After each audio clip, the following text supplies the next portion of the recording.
علیکم ورحمۃ اللہ وبرکاتہ۔ محترم بھائی کا سوال ہے کہ مغرب اور عشاء کی نماز کو جمع کرنے کا طریقہ کیا ہے اور سنتوں کا طریقہ کار کیا ہے؟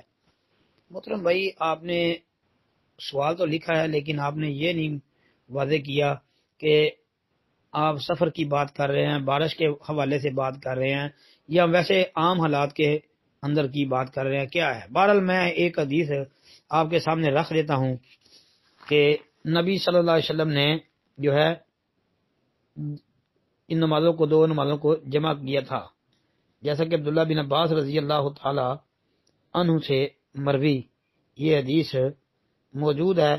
تقریباً حدیث کی کئی کتابوں میں، مثلا موطا امام مالک دیکھ لیں، ابو داؤد، نسائی وغیرہ دیکھ لیں، اور کئی کتابیں ہیں، ان میں یہ آتی ہے کہ عبداللہ بن عباس رضی اللہ عنہ کہتے ہیں صلیت مع النبی صلی اللہ علیہ وسلم، میں نے نبی علیہ الصلوۃ والسلام کے ساتھ نماز پڑھی۔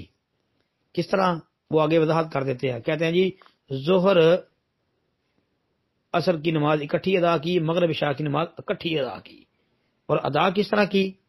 کہتے ہیں جی آپ صلی اللہ علیہ وسلم نے ظہر کو مؤخر کر دیا اور عصر کو جلدی پڑھ لیا، اور مغرب کو مؤخر کر دیا اور عشاء کو جلدی پڑھ لیا جی، اس طرح جمع کیا۔ اور یہ جمع ہے جی جمع سوری، اس صورت کو اس طرح جمع کرنے کو جمع سوری کہتے ہیں جی۔